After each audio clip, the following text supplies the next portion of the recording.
Yeah, hi everyone. I'm very happy to be here again. I'm also very happy that I had so much contact over the last couple of weeks with some of you via Instagram, and I hope we can do this again between the second and the third workshop. I would share my screen again.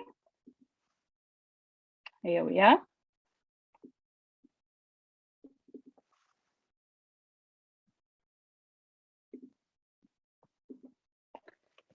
So everybody can see my screen? Brilliant. So today, I would like to continue. Would like to continue our journey through content marketing. And today it will be more about the planning process, how to get your message out, how to post on social media, how to choose social media channels, how to organize everything so that you don't need to panic post, because this is what I see most times with my clients, that they are panicking about posting. They are in front of the phone trying to post something every day out on their stories or every day, and they are getting really stressed. So you know me already. Today it's all about the knowledge about social media. It's about a proper workflow. How can we create a proper workflow that you can add to your day-to-day business, and a bit about to relax. You should feel well planned. You should know what you have to post, and you should know when and how often to post, and to do the right things to get the results you deserve. Let's do a little recap. What have we done the last time? We worked on our customer journey. Do you remember? We had the customer journey where all the content would go through: how to find strangers with content, how to get visitors to follow you on social media, how to get followers convinced, for example, on social media or your website, convinced to buy from you. How do followers become clients? What do you need to tell them about your products? What do you need to tell them about your story to gain clients? And the last step, and the best step, I think, how do you get clients to spread the word? How do you get this word of mouth marketing going so that you don't have to do anything and everybody just comes to you and buys from you? We have talked about your products and your services, what you provide, not just the holiday rental, not just the farm shop and the products in the farm shop, not just the coffee, all the feelings behind it, the cozy atmosphere, the relaxing time, a treat, all these different things. And what I've seen on social media so far, because I follow most of you now, is that you have changed a bit in your content. You tried to get your key messages out, and that's great. That's great, and it's a learning process. So try more, try again. And now I will tell you where we need to post and how we need to post. We have also talked about the ideal client, because you want to tell or to attract your ideal client. You need to understand who he is, what kind of challenges he has, what needs, desires, to find the right messaging to convince him to buy your products or to book or rent. We also have talked about the content pillars or some categories in your specific industry. It's always a good thing to have categories in place. You will know this from your farming life. You have stuff you do on the field, you have stuff to do with your animals, you do stuff in your kitchen, everywhere. And it's always good for your brain to have some categories in place, or to work your way through these different categories and create content, find ideas. And I'm pretty sure when you have all these 6 pillars in front of you at your board or on your desk, you will find content for every single bullet point. So the first step is done. The first step in your social media marketing is done. You understand your brand value, you understand your key messages, you understand who your client is and how to convince them. So today, we want to choose your social media channels, what kind of social media channels you should post on. We go through the whole planning process. You will understand how to plan your content through the year, through the months, through the week. I want to talk a bit more about creating your content, about the different features. I concentrate on Facebook and Instagram in the moment, because I think these are the two channels most of you use. Then it's about scheduling. I'm a big fan of scheduling feed posts, for example, so that you don't need to panic post from your phone, that you can do everything from your desktop, and you can do it maybe once a month, twice a month. And the sixth step, and I think this is something most times we forget about it in all these stressful times, we have to review. We have to see what are the results, to read your insights, the data behind it, to see if it has worked. Because, and this is it's a main thing in marketing, it's trial and error. You have to try things, you have to try new things, but then you have to see, do they bring the results we want, or do we have to change something? And this is happening everywhere in marketing, with all the big campaigns, small campaigns, big companies. This is absolutely necessary and absolutely normal. Are you ready to start? Yeah, from Toronto. I hope you got a coffee. That's a problem with a Zoom. Zoom doesn't offer coffee. Marketing is simply sharing your message to find people and to attract people. But where to tell your story? What are the different channels? I mean, we know everything about signs, we know websites and stuff, but when it comes to marketing, to social media marketing, you need to understand where your ideal clients are hanging out. So again, you need to understand, who is your ideal client? Who is it? Is it the young people, older people, middle-aged people, families, couples? Where are they from? Are they from the US? Are they from Europe? Are they from Scotland? You need to understand who is your client. And then to attract these people, or that people find you need to understand, where do they search? Where do they look for your products and services? I mean, we all are on Google. This is why a website is so important. This is why search engine optimization is so important. But we are all also scrolling through Facebook or scrolling through Instagram. We are quite keen to see other people share content. Like if our Facebook friends, for example, if they share something nice about their holidays, we're interested. And then we might have a look on this shared content. Where are they hanging out? And I mean this in a very, in exactly this way. Think about yourself. If you're a social media person, are you scrolling through Facebook when you're in bed and should read a book? Or if you have some time in the car somewhere, you're waiting on someone, where are you hanging out? Do you scroll through Instagram, or are you just on Google? So you need to understand, where are they spending their free time? Where do they get inspired? Last time we've heard marketing is all about feelings, emotions. And this inspiration is a big part of marketing. People that feel inspired, that get ideas of something, they get interested and they create desire and they are willing to buy.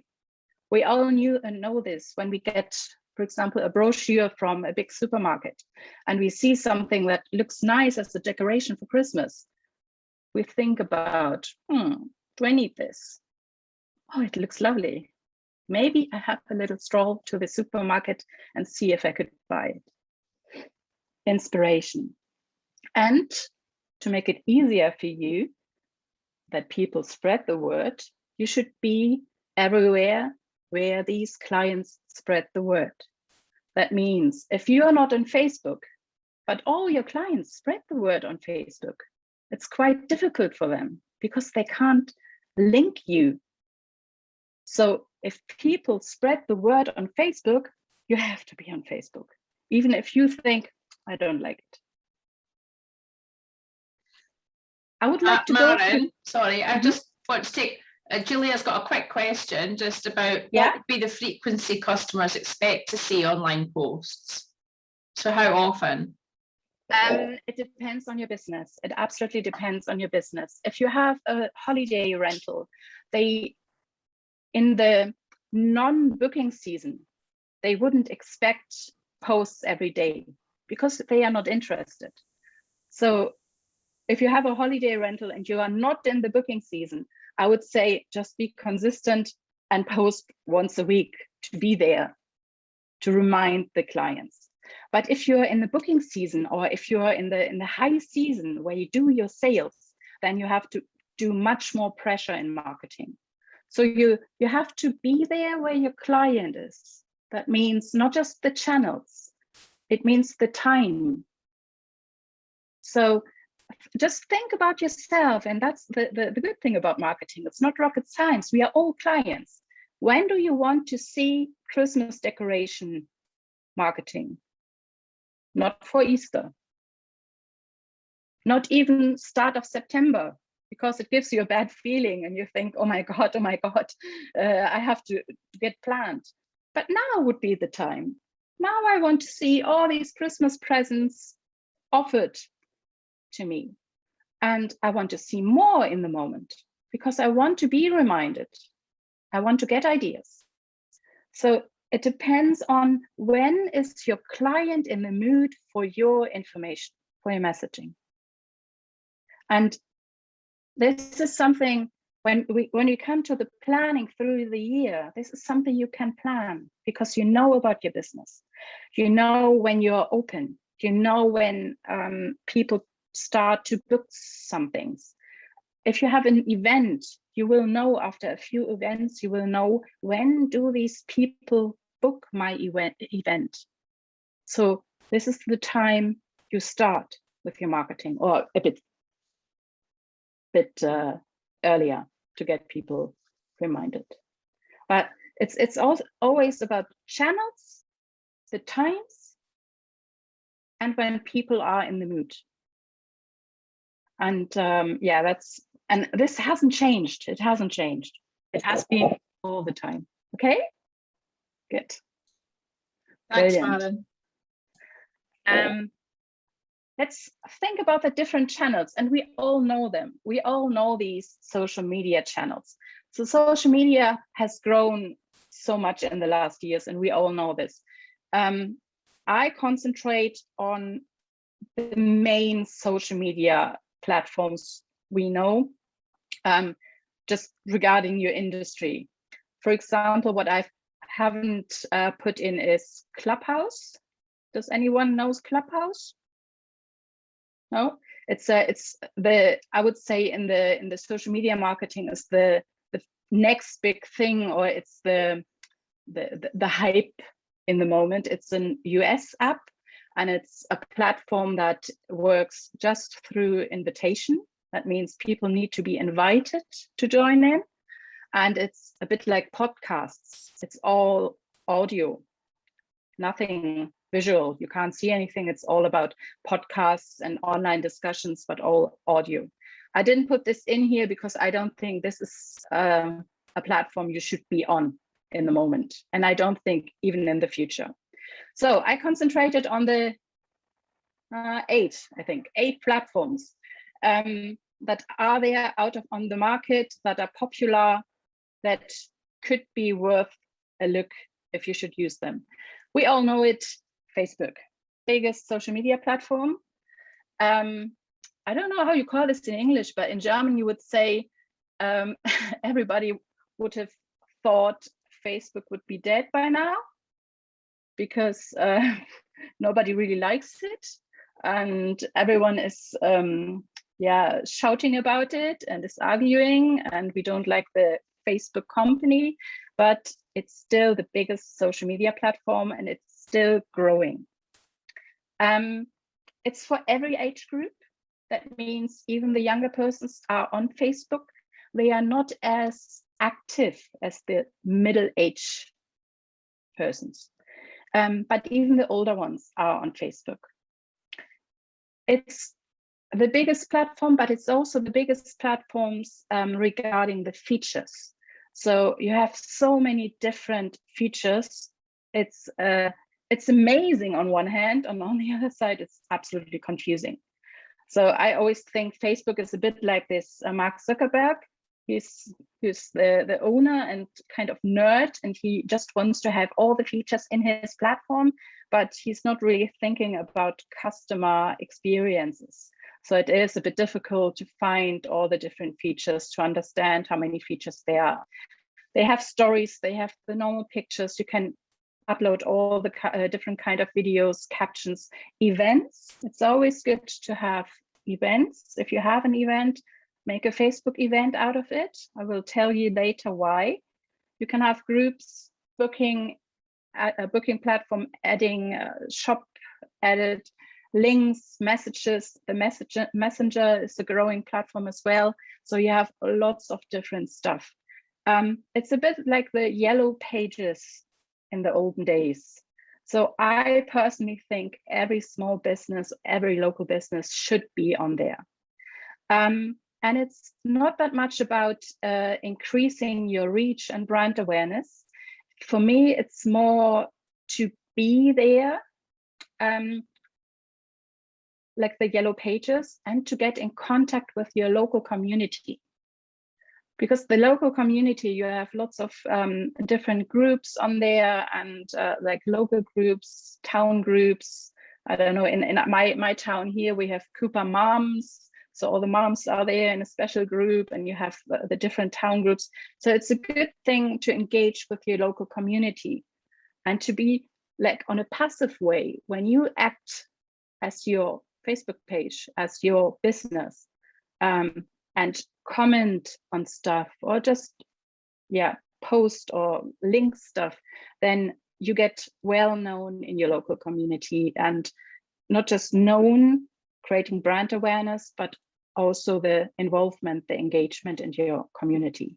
And one very important thing is Facebook is a very good search platform. That means when you are on Facebook, you will definitely come up in the front of the queue in Google. So you often have this problem that your Facebook page is higher in the ranking of Google than your normal website. So be there. Facebook, I don't like Facebook personally, but it's a place to be. The second, and I think this is where most of you are on and struggling, is Instagram. Also a very popular social media platform. Started a bit in the younger age group, but now, especially in women, it has changed to the middle age group a bit. It's the platform with the highest engagement right now. This is the platform where you can really connect to your community, to your clients, to your followers. That's much easier than it is on Facebook. I think you will know this then, or will see this when you post on Instagram and Facebook. I personally think Instagram always gets more engagement, more comments, more likes. You have much more opportunities through polls and questions and stuff. So it's about connecting with your community. And this is what we will do in the second step, to understand how it works. It's not just the posting, because this is something you could do with your newspaper. Post a picture in your newspaper and write a caption. It's more about this engagement. And then we have Twitter. Twitter is huge, and it's about short content. It has pictures, videos, reposts, and etc. But it's more about news, and it's more about specific niches. My brother, for example, he's an IT guy. He's very famous. He's very famous in his IT thing, what he's doing. And he's on Twitter all the time. And he's talking to other software developers in the world, and they are talking about different stuff. So his niche is there on Twitter because it's just about problems, questions, just answers. So it's nothing about visual marketing, or it's nothing about creating an atmosphere or something. Short in-time content, lots about conversations, connecting with your specific niche. I wouldn't think this is a platform for your industry. If you are on it, it's fine, do it. For example, if you talk to other businesses in the agri-tourism industry, it's fine. But I don't think it's a platform for your B2C marketing. Maren, do you Yeah. mind if we just take a quick pause there and just maybe ask people? Yeah, absolutely. In the chat box, first of all. So people put in the chat box, if you're on, just tell us if you're on all three or just one, which one you're on. And, you know, does anybody want to come in and just comment as to which they feel, or I guess how many people know where the business is coming from, you know how successful these different ones are. So has anyone got a particularly strong feeling that one of these or three of these is driving a lot of repeat or new business? Does anybody want to come in and comment about what they feel is working, or do people feel that they don't know what's working but they're just active? Jo, sorry, I can't really see people's hands, so you're just gonna. It's all right. I've got a lot of noise behind me as well, but no. Interestingly, our Instagram followers have just totally overtaken our Facebook followers, and everything you're saying about Instagram being more engaging, more women on it, I think is totally true for our business at Drift. I think that a lot of the content that I'm beginning to put out, especially after your last session about being more engaging, I'm finding, I get far higher engagement on Instagram, because I think it's as it says, it's Insta. So it's instant, isn't it? And a lot more sharing going on Instagram. And so I still put out on Facebook, but I tend to look at my insights more for Instagram over Facebook in a way, which then helps me feed as to what. So I put a post out about the view and about our design of our building, and how when we designed it, every table had a view, because we get a lot of people saying, can I have a table with a view? Well, every flipping table's got a view. But what they want is that very first one. So I put out a view that people aren't so keen on, but for me has cured a migraine while speaking to a bank manager. You know, but I got so much engagement from it. And then I put other posts out about pumpkins and not so much. So, you know, it's, for me, that's working much better than Facebook right now. It's funny. So I think most of my clients see the same. They see the same. But as Nikki said here, that she has more engagement on Facebook.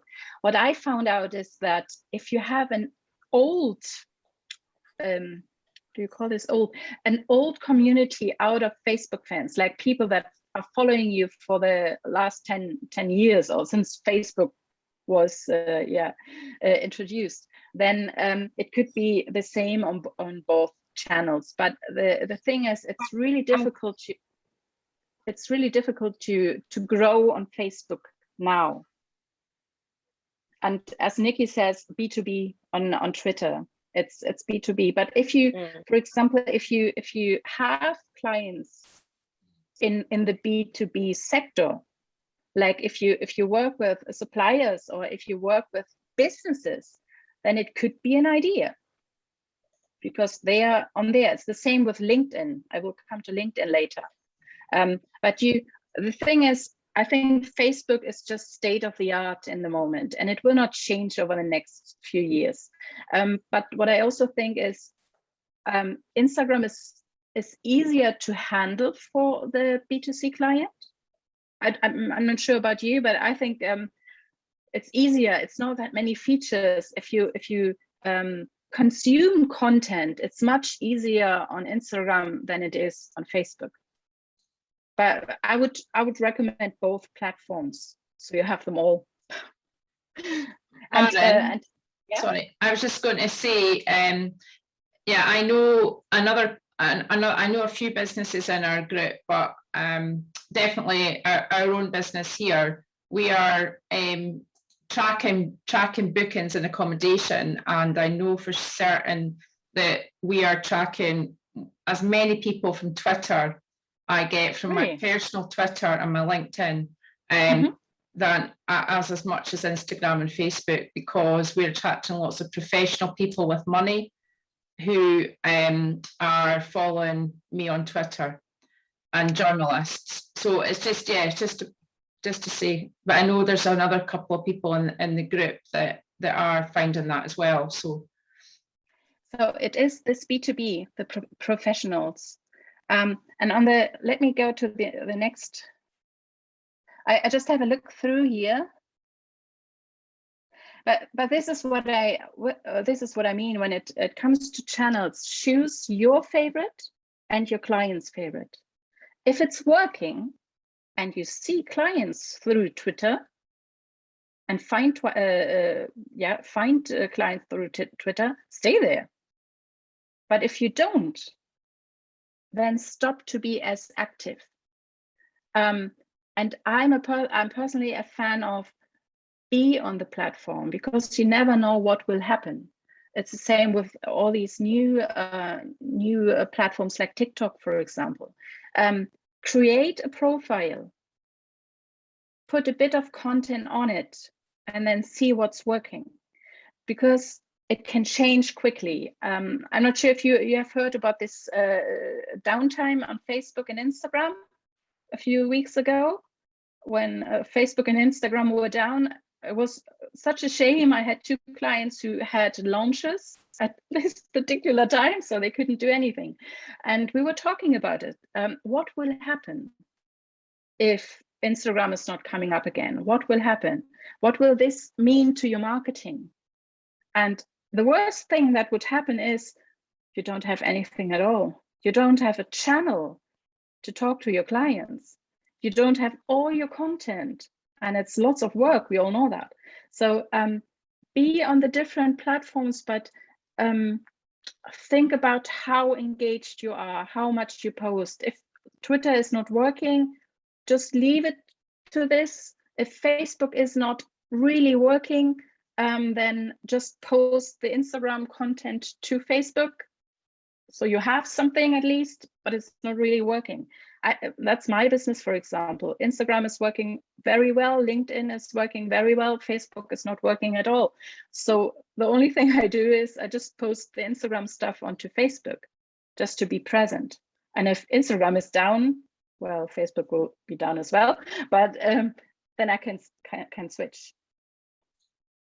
Thanks, Maren. Just very quickly before we move on, just want to take a point from Shona. She's just asking what kind of Instagram account you would have. We have just changed ours from a business account to a creator account. I don't know if you're going to cover that later, but no, I will not. It really depends. The thing is, Instagram is playing with these different kind of accounts, and sometimes you have more features through a creator account, sometimes you have more features through a business account. It really depends on what kind of features you want. On the other hand, not every business account has the same features as everyone else. I had this in my story yesterday and the day before, that I said to some clients, why on earth don't you add your address, your postal address to your Instagram account, your business account, and then we found out they just don't have this feature. So Instagram is playing around a lot. For sure, you should have a business account. And if you're more in this creative way, if you want to do a bit more creative things, then you can switch to a creator account or come back. It really depends. I can't say the one is better or the other one is better. And even the content creators itself, the influencers, they switch sometimes. Thanks, Maren. Okay, good. Oops. Here we go. Pinterest, LinkedIn, and YouTube. Pinterest is something that is quite new in the UK. We all know it. We all have maybe looked for, I don't know, wedding decoration, DIY ideas, how to decorate my new living room ideas. So it is a bit of a social search platform rather than a social engagement, social conversation platform. Pinterest is the platform that has, next to TikTok, grown the most in the UK over the last year. And it's a platform that is a classic platform to increase your website traffic. And I think this is what not everyone knows. If you pin on Pinterest, you always have a link to your website. And in the end, you just want to create people that are interested into this post, in this topic, whatever it is, maybe, yeah, Christmas decoration. But in the end, they want you to come onto their website. So if you have something that people could search for on Pinterest, then it's a good platform to create conversions to your website. I was thinking about your industries. For example, if you have a venue and lots of weddings going on, then it could be an idea to create content about your venue, about wedding decorations, etc., and link this to your website for people to find out, oh, they do venues for weddings. The same is if you have a business that is next to a very famous tourist place, for example, Glencoe, yeah, like a classic touristical area, or Skye.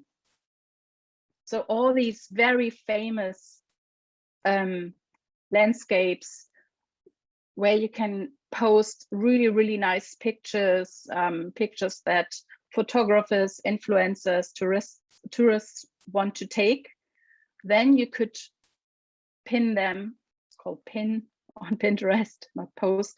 You could pin them on Pinterest and create a link to your website, so that people that, for example, the German who is interested in Scotland, they all are, and they want to plan a holiday trip to Scotland.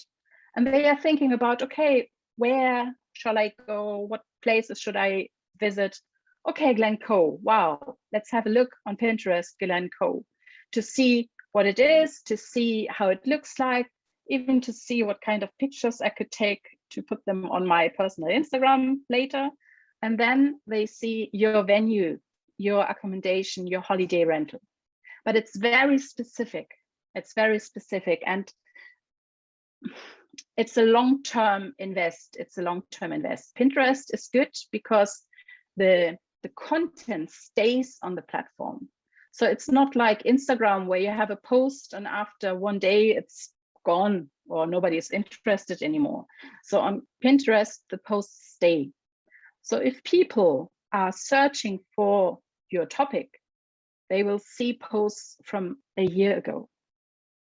What you can do to have a look if your business or your industry or if it's worth to be on Pinterest. Go on Pinterest with your personal account and search for your keywords. Search for it. And Maren, you have let's see, a venue, a wedding venue in Scotland. Then search for these keywords and see what's coming up. See what other people are doing. But it's very specific, and it's not local. So if you have a farm shop or a coffee shop, or you have just local clients, then I wouldn't go on Pinterest right now, because it's fine to be there, and if you like it and if you have lots of time, then do it. But I don't think it would be worth it. Okay, LinkedIn business platform. Most of us will be on there. It's a platform that introduces more and more social features and engagement features.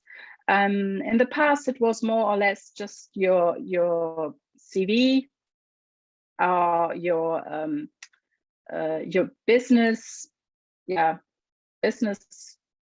information description, but it gets more and more engagement, and there are more and more features, like they have introduced stories like on Instagram and Facebook. I'm not sure if they are still there, because I think they will stop this. It didn't work, but you can post pictures, videos, captions, pretty like in Facebook or Instagram, and people more and more share content. So if you have, and this is a bit like Twitter, if you have professionals you work with, if you have a B2B client, for example, if you have a venue for business events, be there, be active, create a local network, a local community out of other businesses, your business buddies. So it's a good thing to promote your business to B2B. What has changed in during the pandemic, I would say, is that more and more people create just normal content like they would do on Instagram. So in the past, when I see my feed, my personal feed, in the past, it was just about B2B stuff, like, oh, I've joined this training and I'm so good, and I've met this person and great work. And now it's a bit more about the business itself, promotion, creating desire. Because, and this is something you always need to have in your head, a B2B contact is also a B2C client, or could be. So we are all persons, all individual persons, so we all could be the B2C client. It works a bit like Facebook in the moment. It's still a bit more business, and I think it should be. I mean, there are people that post private pictures of their children, but I think it's not appropriate. Stay a bit more business-like, but think about it. If you have lots of B2B clients, if you have a community out of business buddies, to use it. And it's still growing in the UK. And another thing, LinkedIn is also a good platform for Google. So you will, if you have a LinkedIn account, it will come up on the Google search as Facebook. And the next platform, and this is the biggest thing about YouTube. YouTube is the biggest search platform next to Google. So if people are looking for something, they could do either Google or YouTube, or because Google belongs to YouTube, whenever you are on Google and you're looking for something, you will get the YouTube results as well. So if you have video content, if you have, we've talked about this drone flight over my favorite campsite in Malek. If you have video content, think about putting it on YouTube. YouTube is also a platform that is long-term content. That means it will stay there. It will stay there, and it will you will get searched or found over many, many months or even years. So you have to put on new content on a regular basis, but it's not like every week. You can do it every few months. But if you have video content, you describe this video content with the right keywords, with your business name, with your what you do, where you are, and then it could come up on Google. For your industry, if you've never done video content and you can't really think about anything, that would be Fiona.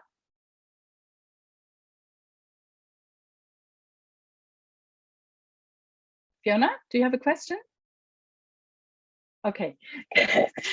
So if you've never done video content, if you can't really think about anything that would be worth to take a film or a longer movie, then don't do it. But if you have an overview over your farm or your venue, or you have a nice video through your holiday rental, a professional might be, or you have or you had an event and the event was filmed, then do it. Put it on YouTube. Create an account. There's a cover. You just need your normal Facebook cover. You can put it on top, and you will be found. And you can even link your video content to your website. If you have video content on your website, if it's on your website itself in the CMS system, it will make your website slower. But if you just have a link to YouTube or Vimeo, then your website speed will not be slower, and you have a link, an outbound link from your website to another platform, which is always a good idea. The good thing about YouTube is also that all age groups are involved, even the older one.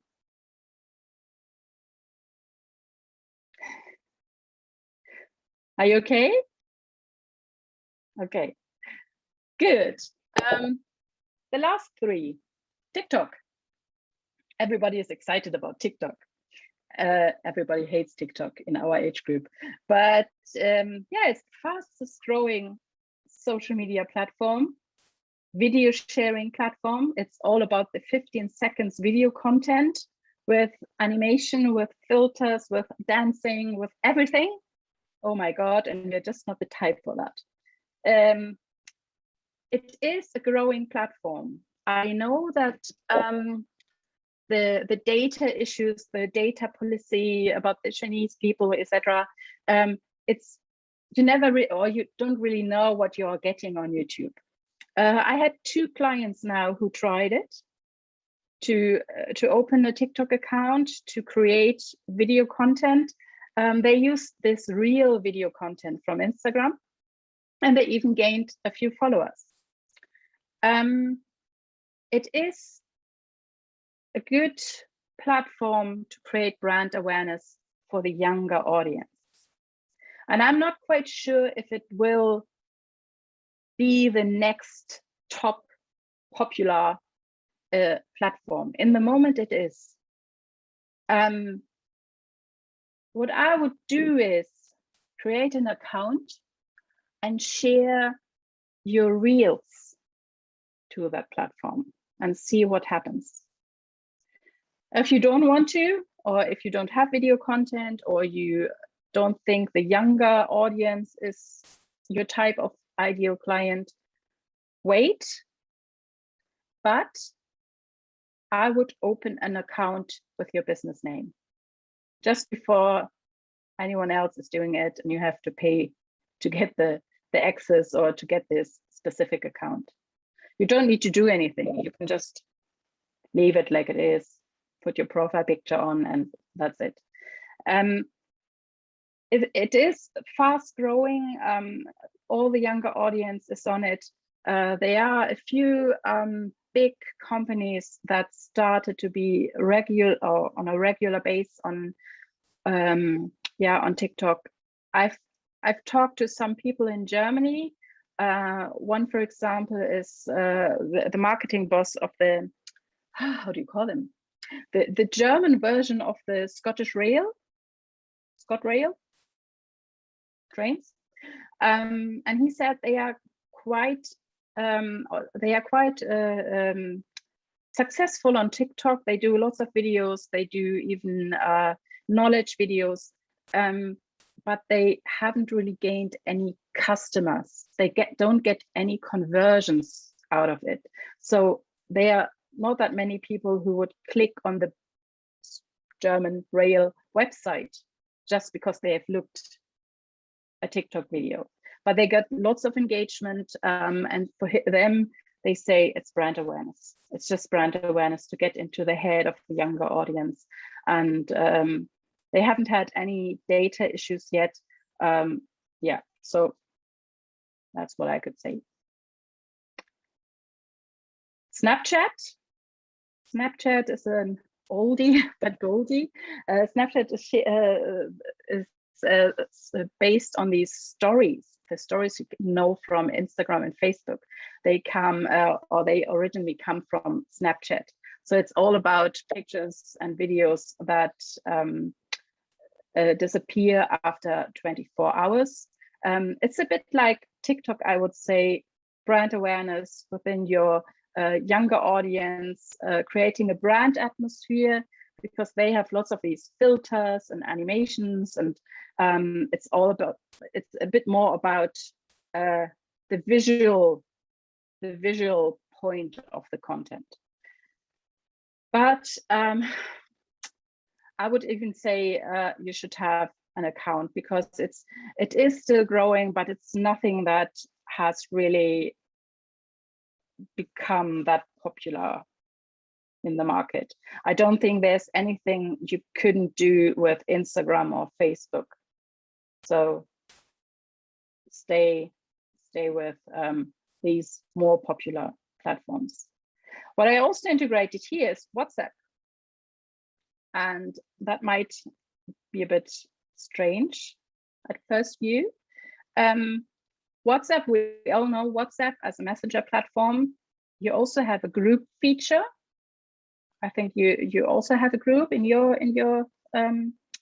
yeah, with your oh yes, we have a mega group, Maren. Good.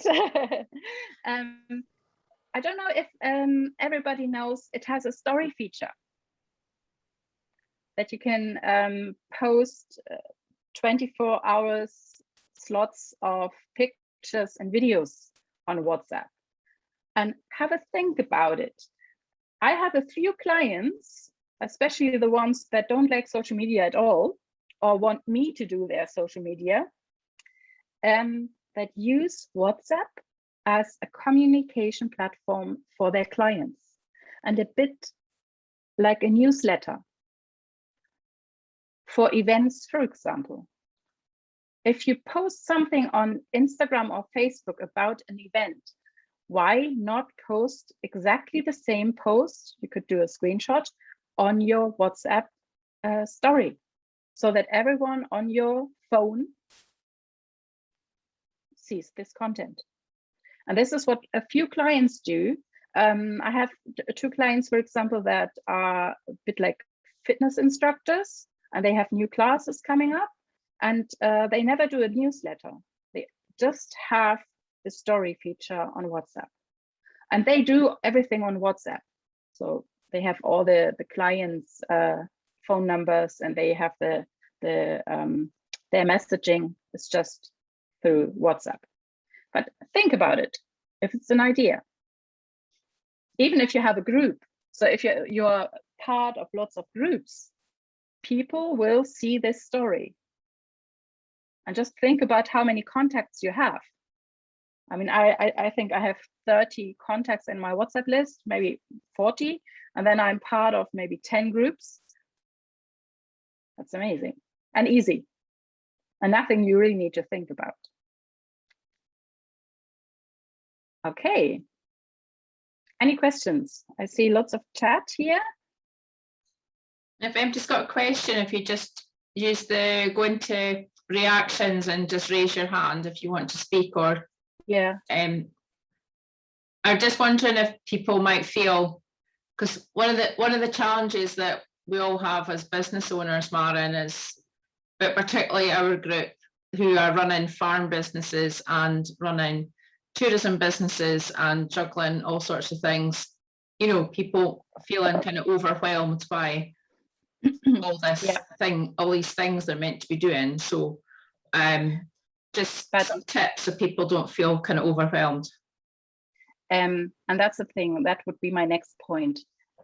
You can do everything, but you don't need to.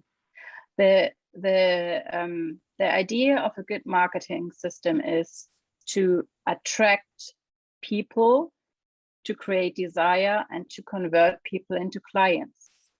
But you have to find the channels that give you the best output. So if you would have 10 marketing managers in the background that could do all these different kind of channels, then that's fine. But if you don't have marketing managers in the background, you have to concentrate. So I, for example, I'm just on Instagram and on Facebook, because Facebook is not really my top channel. I just post things that I have on Instagram, on Facebook, and I am on LinkedIn to be, or to engage with my B2B business buddies, business network. I don't do anything else, and I would say concentrate on 2 platforms, 2 or 3. 2 or 3 platforms that give you the most of it. I mean, think about it a bit like if you have signs on your farm or on the driveway somewhere. If you have the money, and if you're willing to plaster all your farm with signs, you could have them everywhere. But you wouldn't do that. You would have a few signs at the points where it makes sense, where people have to, I don't know, turn left, or in front of your farm, or at the venue. So you think what brings you the best results. And I think 2 or 3 platforms, it's the best. If you have the opportunity to, or if it makes sense to use simple platforms that don't cost you any money, like WhatsApp, for example. Screenshot your Instagram post, put it on the story, then it's fine. But if you have to create more and more content, like you are on Instagram, you are on Facebook, and then you are on TikTok, and you have to create even more, don't do it. If you have to create video content just to be on YouTube, don't do it. But if you have the content because someone has filmed something amazing and it looks very professional, then put it on YouTube. But concentrate on a few channels, and don't think about the clients you miss out, because most of us are on different kind of channels. Most of us scroll through Facebook, and then the next moment they are on Instagram or on LinkedIn. So you don't need them all. Thanks, Maren. That's good advice. Anyone want to make a quick point or a question, or we keep going? Okay, I think we'll keep going, Maren, because you've got a lot to cover. So. Okay. So now it's about, we have our platforms, we have our key messages. You know your ideal client, you know your content pillars, and have ideas. Now it's on the planning of the content. You know your channels. Okay, now you have the strategic goals. Again, what did you want to do with your social media content? You don't want to post and ghost. You want to reach something, to achieve something. You want to attract new people. So your content needs to be attractive. You want to gain new followers. So it must be so interesting that people are convinced, oh, that's nice, I stay here because that's interesting. I want to find out more. You want to showcase your goods and services. Don't forget about that. Don't be too shy. You want to help your clients. You want to showcase what you are providing. You also want to convert followers. And that's the hardest part, I think. Quite easy to talk about your products and services, but how do you get these clients to come to your website, come to your shop, to book, to order? And you want delighted clients to spread the word. Pretty much. And that's what makes it so difficult. But I don't think so. The good thing on social media is you will have a big cloud of people, and they are all on different stages. Some people you need to attract, some people you have to convert or to convince. Some people already want to buy from you. They just want to understand where they could buy something. And there are people out there that are on this fifth position. So they have bought something, they have spent their holidays at your cottage, and they now want to spread the word. So you have them all. That means you can just mix it up. And that's the good thing about social media. This is something you never have in a specific marketing campaign. In a specific marketing campaign, you start with something, then you have to do that, and you have to go through the whole customer journey. On social media, because you have all people, different people, you just have to mix it up. You have to have some posts about attractive content. You have engaging content. You need to have converting content. You have to have content about your goods and services, but you simply can't, and that's a good thing because it's a relief.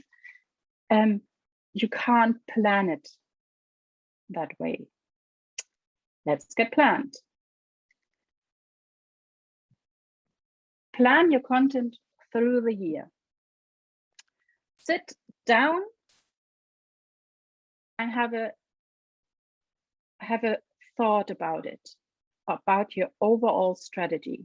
Yes, you need content to nurture your audience, to convert your audience, but you also will have, and this is quite simple, you have seasonal topics. When are the booking seasons? Do you have seasonal openings? Do you have special events? You have Christmas, you have all these holidays. Make yourself a plan, and it can be either online in a project management tool. I will show you some later, or you can do it on a paper, or you have Post-its. Think about all the seasonal topics. Think about the times when you have to promote your events because they are coming up a few weeks later. When do you have classes, workshops? Do you have new products and services you want to introduce at a special time? So put this all together. Think about evergreen content that you can post over and over again, based on your ideal client, your key messages, and your content pillars. We've talked about these view posts the other workshop. Like, you always can post something about the view or something about farm life, about seasonal aspects of farming. So you will have evergreen content that could be posted all the time. And this is the content when you have tough times, or when you don't really know what to post, or when you have downtimes in your sale or downtimes in your business. Me, for example, I don't want to do anything over Christmas. I don't want to gain clients over Christmas. I want to do it in January. That means over Christmas, I will definitely not post about offers or post about converting stuff. because I don't want to have the contact to people. I just want to show up. That means my evergreen content, and we will go through this later, is a bit more, hi, here I am, have a good day. Yeah. The next part is, now you need to understand what kind of content let me grow. And that, I think this slide is very important, and it should be something you should print and put out of your on your desk. Even me, I have this in my planning software. Content that let you grow is inspirational, enjoyable, shareable, because through shares you get in the, yeah, other people will see you. It's about lovely pictures, it's about ruffles, whatever creates engagement. Because when you create engagement, the algorithm or the social media platform thinks, oh, that's content that matters, and will show you to more and more people. Content that nurtures your audience, the goods and services, the details, the solutions. So everything about, we have talked the last time, what do you provide?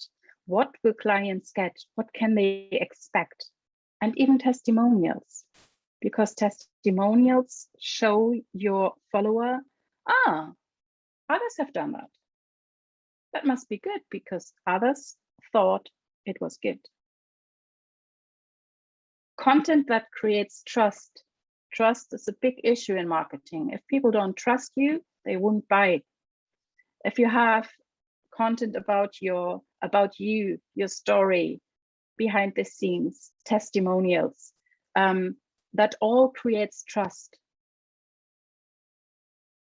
So people understand, oh, that's not a, I don't know, a company that is not existing. It's a real company, it's a real family, it's a farm, a working farm. People have rented out the holiday rental and it was amazing. That creates trust. And then last part, and this is the part that most people are struggling with, you really need to tell them what to do, and you need to tell them how to convert. You need to have posts with a specific CTA, call to action, book now, book this event, book our holiday rental, come to our farm shop, buy, rent, book. And you have to do clear offers. And if you have, for example, an event, don't be too shy to put the price on. If you have a price for a special event, put it into your caption. And I know lots of people are a bit, especially when they have never done it, to post about their specific offers. And it depends. If you have, for example, if you have a farm shop and it's about the beef piece, I wouldn't put the price on. But if you have a workshop, how to do, I don't know, how to do Halloween decorations, and it costs £39 a day, and there's a coffee break included, then put this on. You don't need to start with it. You don't need to say, now £39, come to our workshop. No, you talk about the workshop, you talk about what the client can expect, and in the end, you say, book now on my website or on our website, it's £39. And it sounds weird to start with because we are told you shouldn't sell on social media, but that's not true. That has changed over the years. You have to show what you are offering, clear offers, and you have to tell the people what to do.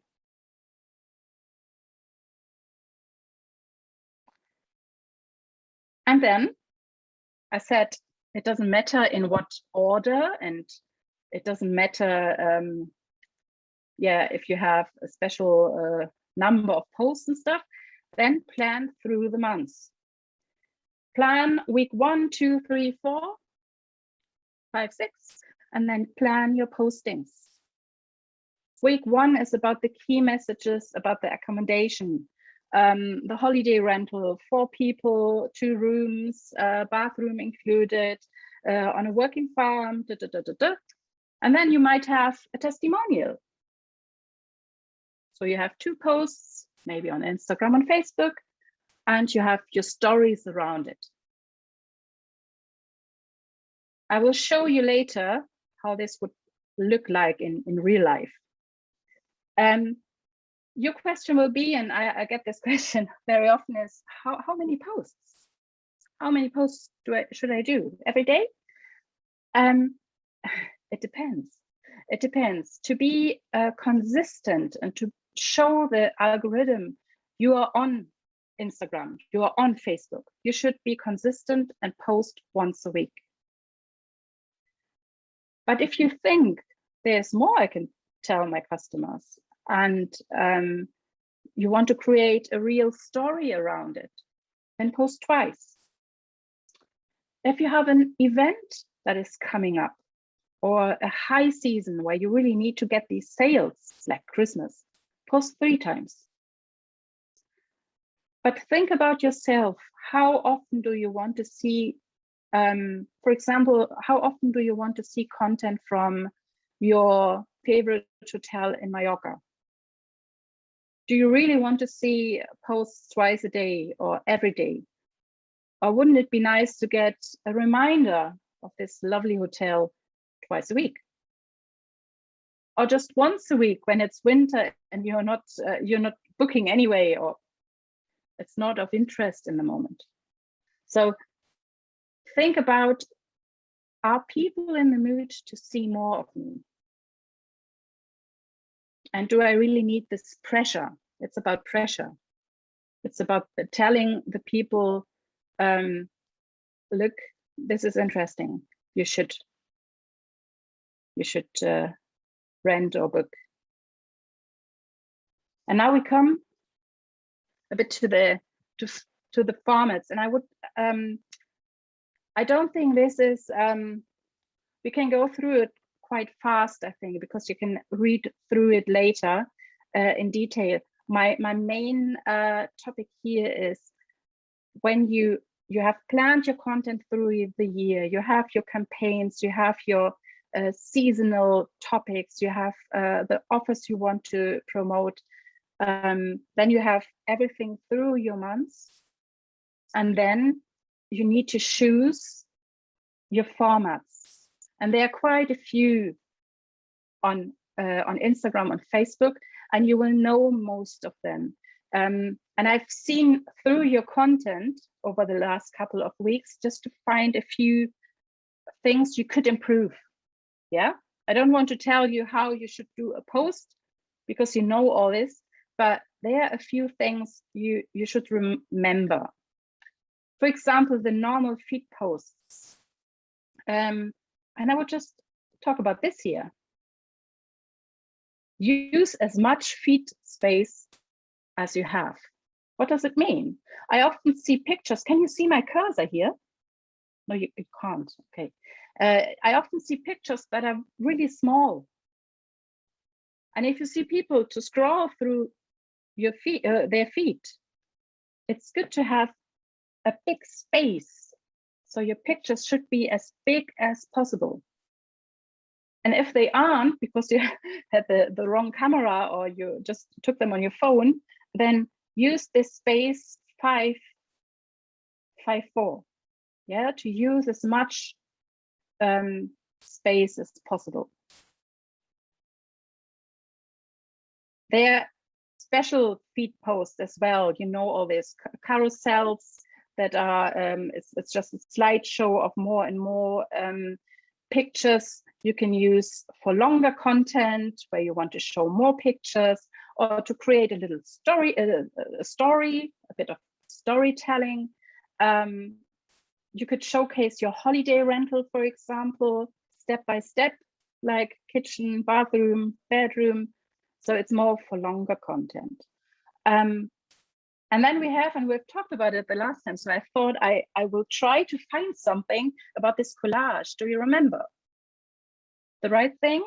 It's a private, this is a private account. It's nothing, it's not a business, but this is one of these collage effects. So you post a single post, but in the end, it creates a collage on your feed. Personally, I think it makes no sense. It makes no sense because people don't look at your profile. They have a look through the feed and they just see a picture with the eyes, or the picture with the, here in this picture with a bit of a building, and then it's the place, and it makes no sense, I think.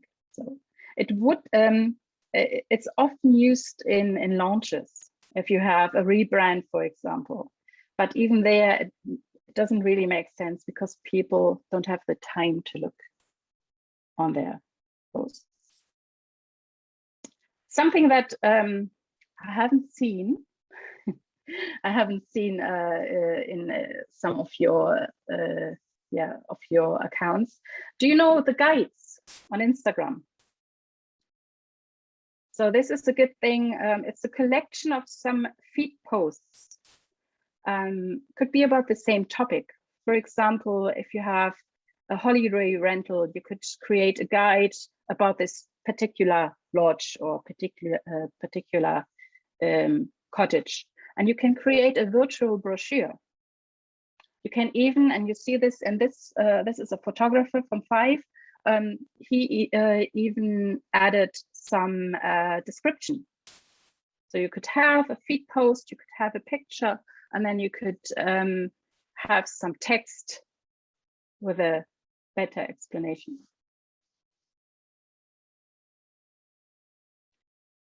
And then we have the reels. Who's tried a reel before? Yeah, good. So reels are the answer from Facebook to TikTok. Facebook and Instagram wanted to introduce a feature that is like the TikTok videos. So it is a short video. It has all these different extra bits and bobs of filters, animations, time lapse, music, and you can create little cute, interesting, enjoyable, small videos. It's a very good format to show transformations. If you have, for example, the Christmas decoration up beforehand, afterwards, creating an atmosphere, different perspectives, how-to videos, processes. The thing is, it's a feature that is that gains lots of reach, and this is through the Instagram algorithm. That means Instagram, Facebook, as the overall company, they want people to stay on Instagram rather than on TikTok, and this is why they increase the reach of reels. The thing is, it not necessarily has more following or more conversions. I'm not sure if you have done a reel, have a look afterwards if you gain followers. I have a few clients that had huge reach through reels, like 40,000, 50,000, but they didn't gain any new follower, or they didn't get any conversions. But it's something you have to work on. It's something you could play with. If you don't want to do it, you don't need to do it. It's not like lots of social media managers tell you, you have to do reels to grow your Instagram. That's not true. And it will change quickly. I can promise. It's like with all the different features on Instagram. They are hyped. They are hyped through Instagram itself, and after a while, it's just a classic feature, and you can use it, or you just don't use it. Something I've seen a lot with your accounts, and that's great. Use your Facebook and Instagram stories to give more information about your products and services, to engage with your community, to to let them be part of your community, part of your business journey. Ask them for feedback. This is the feature where you really have to get engaged. And I know this is the most time consuming. What I do is I'm just on Instagram stories when there is a post coming up. I have days where I'm just not on Instagram. And when there's a post coming up and I've planned a post, then I'm there. Or I'm just there in the morning. You will all know my hi, hello, everyone. Good morning, everyone. Have a nice day. This is me because before I start to work, I can do this. But I never have stories through the whole day. So be engaged, but do it when you have a post planned or when you just have time. Don't do it every day. There is no need to. And something that had become a bit out of fashion, especially on Instagram, share other people's content. Repost on Instagram. There are apps you can download to just repost, but even on Facebook, repost things, for example, about your industry. Yeah, you're very engaged in all your industry topics about farming, sustainability, politics, etc. Think first, but think about links you could just repost or that you could share what is interesting for your clients. How are you? Confused? It takes a while. The thing is, and this is why I tried to make these slides a bit more like training workbook rather than a presentation. You have to go through this more often. Print them out, and have the main slides on your desk. It's something you need to learn step by step. Choose a format. What would you like to achieve? Would you like your posts to stay on your feed? I have this, if you have opening times, when people put the opening hours into their story, that's nice to have, but not all people are watching stories. So if you have your opening times, put them in the feed. Even if you think it's rather boring content, but this is what people want to see. Think about what represents your content the best. Not just think, oh my God, I need to do a reel. No, if the content you have is better in a post, then that's it. Then do a post. Don't do a video. Mix it up. Try to use new features and have another look at your insights. See what your clients like.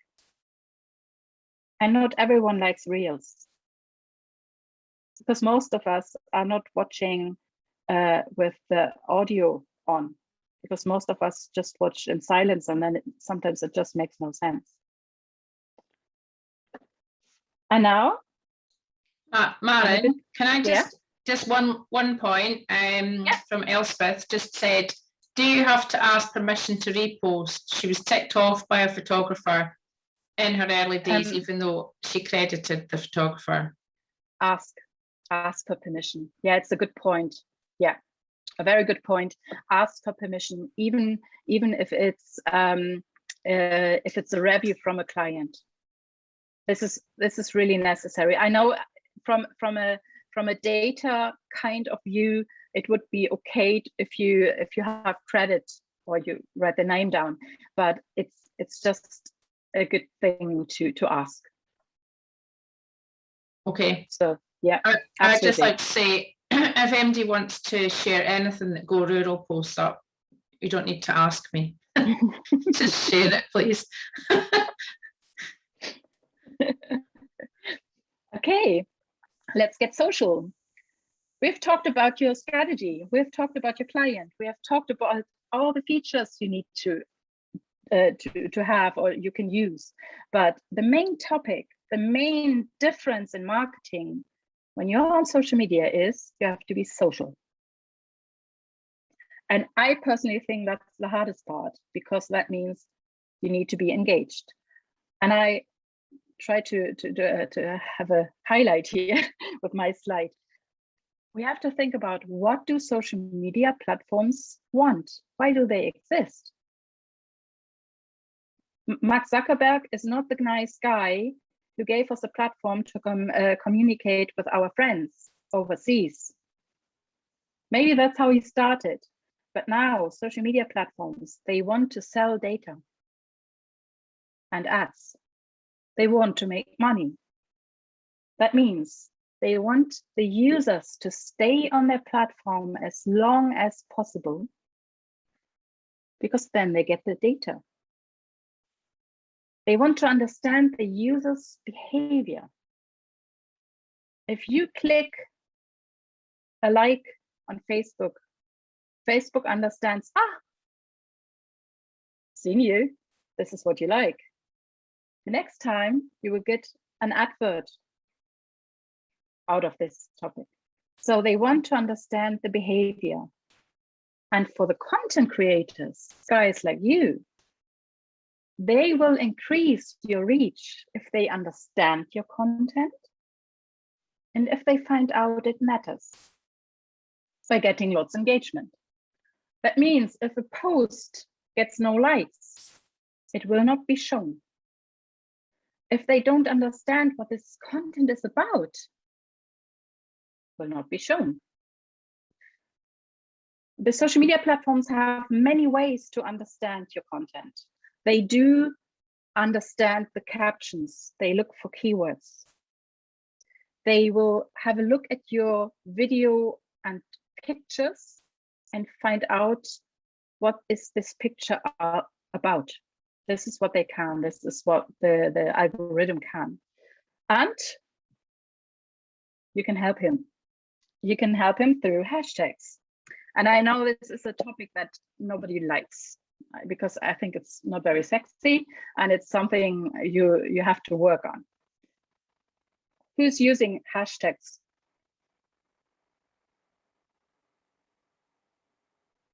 How do you use them? Random. I know I have to do hashtags under a post. With hashtags, you help the algorithm to understand your content.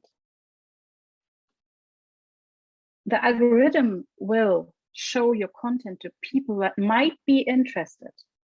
If you have the hashtag farming, sheep, lambing, whatever, and you do this all the time, then your content or your posts will be shown to people that have liked content about sheep and farming and lambing.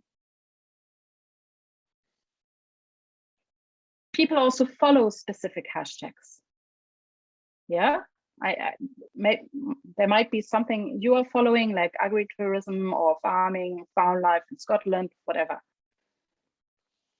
And they work for Instagram, they work for Twitter, they work for Facebook, even if some people don't really like hashtags on Facebook, but the algorithm of Facebook works with hashtags.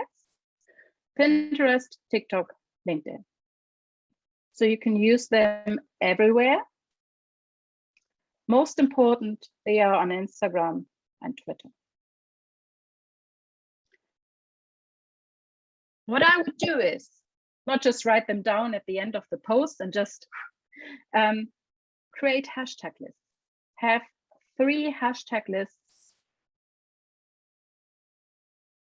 planned. And every few weeks, you build another 3. And you use them one after another, like hashtag list 1, 2, 3, 1, 2, 3, 1, 2, 3. You start maybe with 20 hashtags. You can use 30, but 20 is fine. It's a lot. I think it's a lot more than you use today. And you use 5 specific ones. I will tell you later what kind of hashtags. You can even create a shortcut on your phone or computer for each list. I've written this down. Try it on your phone. And have a look at your insights. You can see in your insights what kind of, or if the hashtag list gained reach. This is what you can see. And if you see, wow, there are 50 or 100 people came through hashtags, then use this list again, because it seems like people that are interested in these hashtags like this kind of content. And now we go through the different kind of hashtags. It's like this is a bit like science. So there are people that are just concentrating on hashtags. I have found a nice little model how you can create hashtag lists. The first is use your industry hashtags. For example, if you have a holiday business, holidays UK, holidays Scotland, Scotland holidays,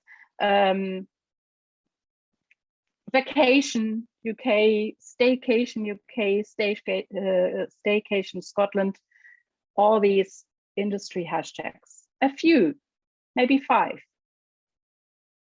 Then more specific ones, like holiday lodge Scotland, or holiday cottage Scotland, or holiday farm holiday, or farm Scotland, UK, or even your like we are in 5, holiday lodge 5. Then you use community hashtags, and most of you know them, like visit Scotland, Scotland is now, this is Scotland, this is 5, visit 5, visit Highlands, whatever. So these community hashtags that are created mostly by other businesses. Then, and this is something I would recommend for every business, location hashtags. So if you're in 5, if you're in the Highlands, if you're in Aberdeen, wherever, use your location. Because this is what people are looking for. When they look for a lodge, they will not look for a lodge in UK. They will look for a lodge in 5, or the East Nuke, or near Aberdeen, or Dunfermline. So use this location hashtags. And then at the end, use a few images, use a few hashtags about images, about the image. Like this is the holiday lodge, or this is the Highland cottage, or this is maybe you have a picture about the door of your holiday rental, then door of a cottage. So all these hashtags that describe the picture itself. I have a list of different hashtags in the back of this presentation, so you don't need to write down my examples. You can tell the algorithm even more about the content. You can use alt text. I will show you later in the scheduling platform. That means that is a text behind the picture that describes the picture. When you load a website, for example, and it's very slow, or you have a bad internet connection, this is the description that turns up before the pictures are loaded. And even the alt text is used from the algorithm to understand your content. Use your keywords everywhere, in your profile descriptions, in your captions. Tag people, tag industries, tag other businesses when it makes sense, to show the algorithm that it's connected. It's part of something. And then engagement. We want to become social. That means we don't just put out our post, but we need to be engaged. We need to warm up our feed, for example. We need to like other posts. We need to comment under other posts. You don't need to be there for half an hour and just like, or just comment, but a few. Yeah, every now and then, when you are on Instagram, when you are on Facebook, engage with others, engage with your feed. Don't just think about yourself and your content. Engage your audience. Tell them, like, leave a comment if you agree. We've talked about CTAs. You want the people to be engaged. Get in touch with your audience as much as you can. For example, if someone sends you a message, then get in touch. And even if you don't like to be, if you don't like to get messages via Instagram or via Facebook, and you think, my God, why don't they just write an email or call me? But this is everything that will show the algorithm, oh, this matters because people are getting engaged. Okay, we have a few more minutes. What I would do is I would like to show you how I plan content and how you could do it yourself. It's one way. That means this is my personal way. This is my way that I show my clients. There are maybe thousands other ways to do this. What I do first is I store all the content material. So my marketing strategy, that means what kind of offers I want to promote, when are my sales phases, I all have them in my, or I have them planned, written down, a bit like this, by the way, nothing in Excel or anywhere. It's a bit like my vision board. Then I have a big list of content ideas. I write them down on the computer, but I've started with Post-its. I have a picture stream on my phone. That means all the content or the pictures I would use for social media are in a special folder. And I have a word bank, because for me, this writing is the most difficult part, being German, don't know the right words. So I have a word bank. It's a Word document where I have all my key messages written down in different kind of ways, different aspects, just to have something in the back. And then I write this down. And now let's see if I can get this working. What I do is, can you see that? I'm working in Trello. Trello is a project management software for free. And what I do is, and this is not me, this is an example for you. I just write down all the posts weekly. I put in the pictures. I have the post titles, and here, oops, you can even put in the caption. Oops. This is how I plan my content. I also have my ideal client. I have my key messages and my content categories. And I have my strategic goals for the month, for example. And this is how I write it down. You could do that in a normal plan, or you could do this online. There are thousands of project management softwares out there that work quite similar, and they are for free. So this is how I plan the year. This, for example, is would be the time till Christmas. Like, okay, what kind of posts, what kind of pictures? You also can see how it would look like a bit. So this is how it would come up. Here's a testimonial that could be in your brand colors with your logo. So everything well organized. In my personal content planning, I also have a board about ideas. So I just write down the ideas if I have one. I have the same software on my phone. So if I have an idea in the car, because most times you get the ideas in the car, then I just write it down. Okay. So, and now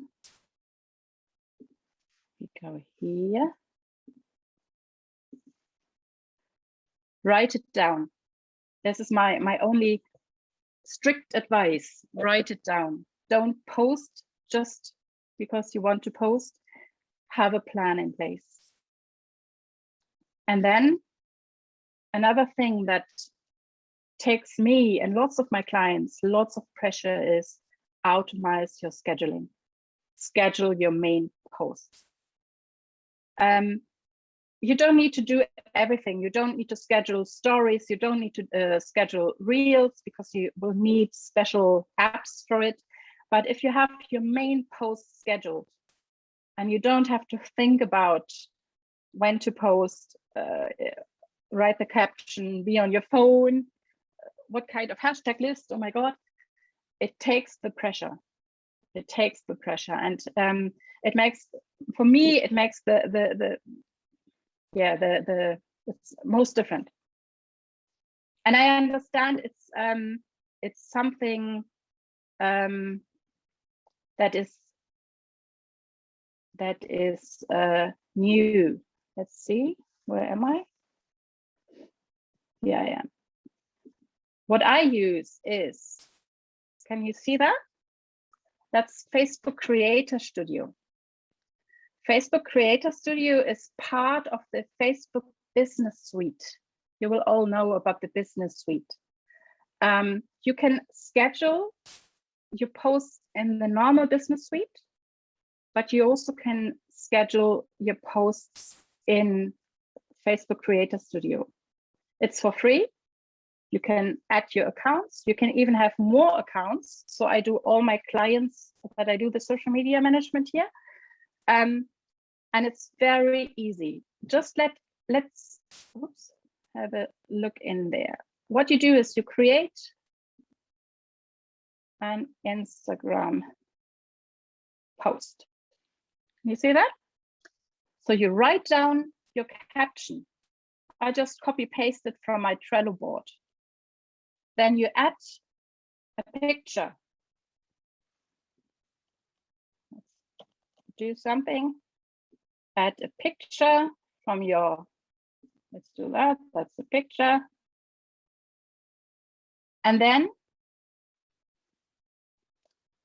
you can even add the alt text, like West Sands, You can put everything in here, even the hashtags are coming up, like you see if these are really hashtags, and you can even decide if you want to post on Facebook, and then here you can schedule it. Can you see that? Yeah, so you can say publish now, you don't want that, or you can schedule for a special, a specific date. So it's very, very easy to do.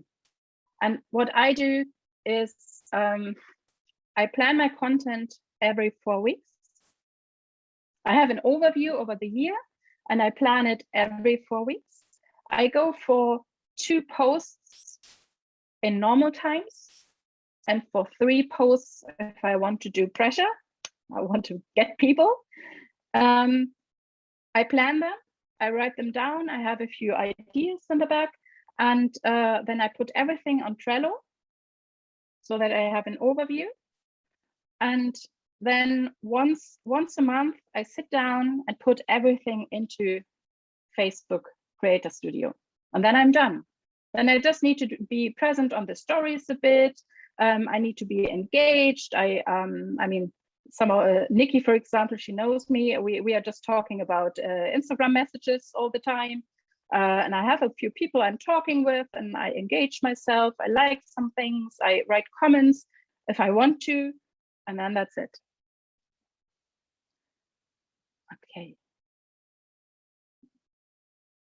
So,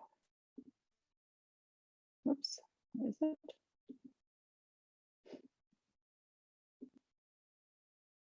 Scheduling. And it's a bit of, it's a habit. You need to change your habit in creating your social media marketing.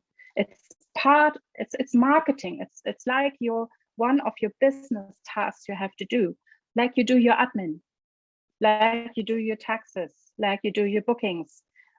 It should be part of it, but you shouldn't feel overwhelmed because it's in your head the whole time.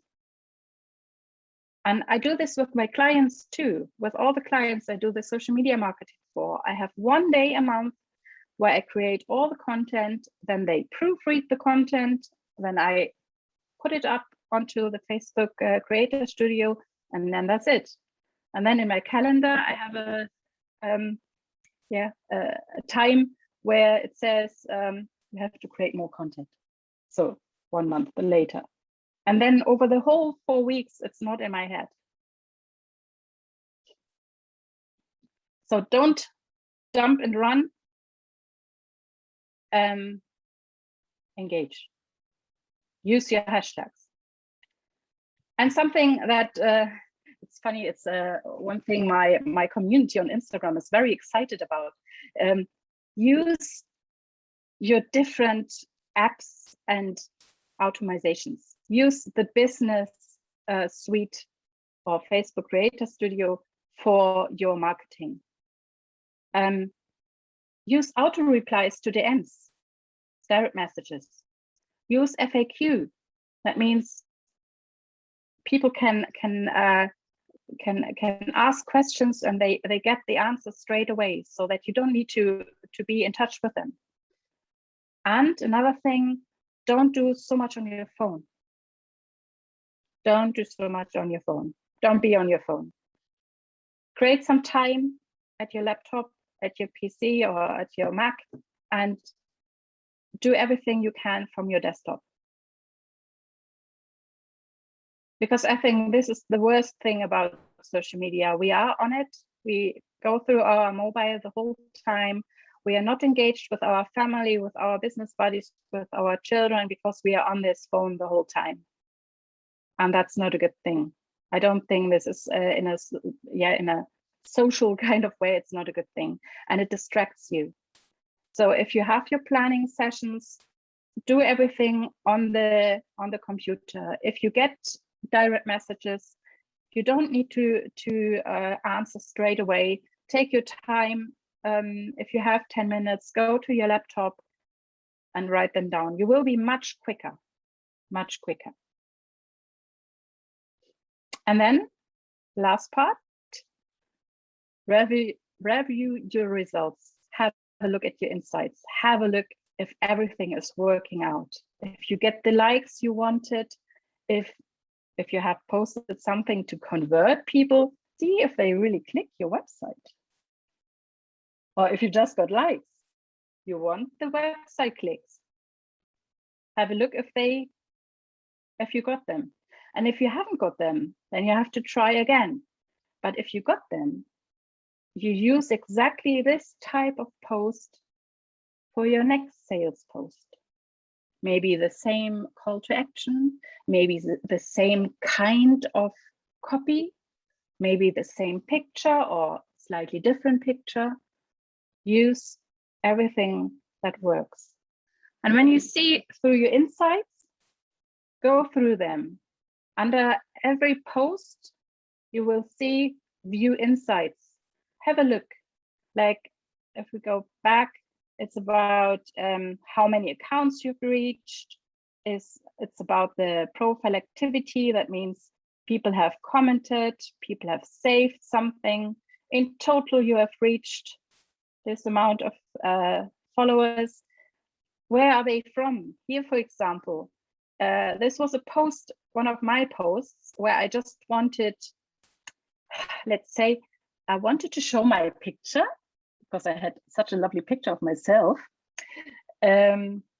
which is quite difficult to get, but lots of filters and lots of tries. And then I just wanted to show what I offer. So behind this picture are all my different departments of marketing that I would work on. What I didn't do, I didn't use lots of hashtags because it was a post for my community. It wasn't a post for new people. It was just a post for my community. And as you can see, impressions, there were quite a few people that, from home means from your followers. From my location tag, I had a few people, but no one from hashtags. And I think on this particular post, I just used 2 or 3 hashtags. So no one reached through hashtags. But it got lots of likes. That's what I wanted. I wanted to show my face and I wanted to say, hi, that's me. So I got lots of likes. Perfect. But have a look what you want. If you introduce an event and you want to get bookings for this event, and no one clicks on your booking platform or no one clicks on your website, then there's something wrong with it. And you have to think about, what is it? Was it a clear offer? Are there any information missing? Did I have a clear call to action? Was the picture nice, engaging? Yeah. Plan, create, post, engage, review, and repeat. And think about yourself in a trainings process. You will get better, but it takes a while. And this is nothing that comes overnight. Some people think it's easier. Some people think it's the most difficult thing of my business, but you have to train, you have to practice. And for you, your brain and your capacity, your stress level, it's very important to plan, to make all the foundation work about your key messages, ideal client, then to create, to post, engage, and review. I still have some cheat sheets for you. I went through your industry. I've seen so much about farming and Scottish and agritourism. There are so many good hashtags, I have to say, much more than in my business. I did a list with everything about travel Scotland, everything about holiday rental, lots of farm life. And I have a few, and you will even know more. Maybe you can share them in your WhatsApp group, some repost hashtags. So if you have lovely pictures about Scotland, for example, you can use these hashtags and they might repost your pictures. And you have seen, see, Caroline, I've done it already. You can even use the Go Rural hashtag so that Caroline understands, here we go, I have to repost something. Yeah. And some tools. I put together a few tools that I use and I think are quite good to help you to create content, to plan content, and to schedule content. And a list to print. How you can increase your engagement rate on Instagram and on Facebook. And you don't need to do everything. You don't have to engage hours and hours and hours. But if you have the time, or if you're struggling with engaging, you will find a few tasks to engage.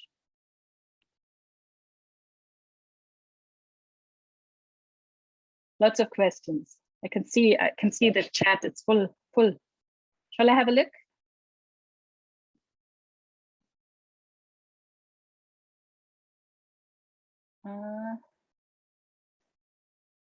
We've been here.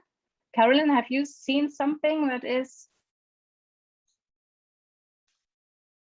See, I do pretty much all my shopping for house things on Pinterest. I know a lot of events, children. See, yeah, the mummies are all on Pinterest. So if the mummies are part of your ideal clients, could be a thing. LinkedIn. There's a LinkedIn learning platform. Whenever you have trouble in all the different social media platforms, Google Learning Platform or Help Center, they are quite good in all the different kind of questions. It's funny because nobody really does it. Even Facebook. I get all my or most of my knowledge post ideas I get from the Help Center of Instagram and Facebook. I just repeat what they tell you because nobody knows.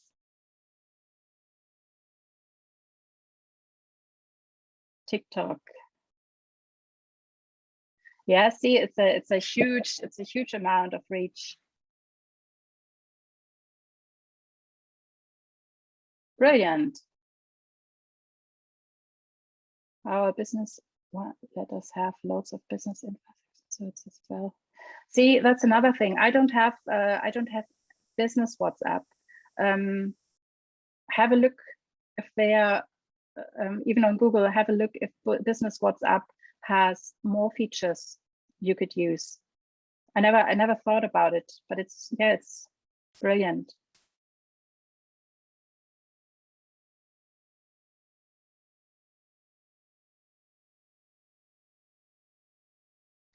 Jenny, with the colors on your Instagram grid, do it. If you love to do it and you're good in editing pictures, it's a good thing. I mean, Instagram is still a visual platform. So if you can edit your pictures and they come out in an autumn mood or a winter mood or a summer mood, brilliant, do it. If you don't need to. So if it's too much effort, then you don't, but if you like it, do it.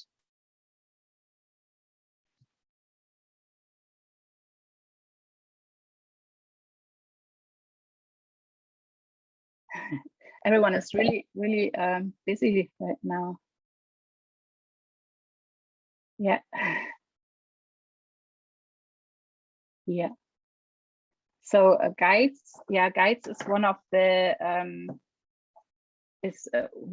you have the guides. You have your feed post first, then you have your reels, and then comes your video content, I think, and then your guides. It's under your highlights. There you can see, and you can try it.